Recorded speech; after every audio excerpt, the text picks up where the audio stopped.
Epuka huu mtindo wa kuwapa watoto majina ambayo yanafanana kwenye herufi ya kwanza. Unakuta mtoto wa kwanza anaitwa Rashidi, mwingine Rashida, mwingine Rasfia.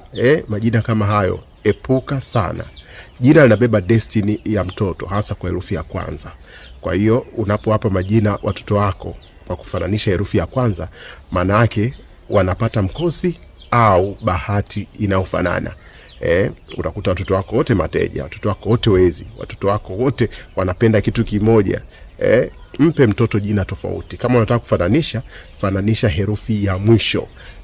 Hata Mungu mwenyewe, malaika ambao tunawajua archangels, wana majina ambayo yamefanana mwisho. Ukisikia Rafaeli, Mikaeli, Rusifeli, Samaeli, umeona ni herufi za mwisho ambazo zinakuwa na maana. Kwa hiyo hakikisha unampa mtoto jina, kama unataka kufananisha, fananisha herufi za mwisho. Herufi za kwanza hizi acha hatima na destiny imtengeneze mtoto.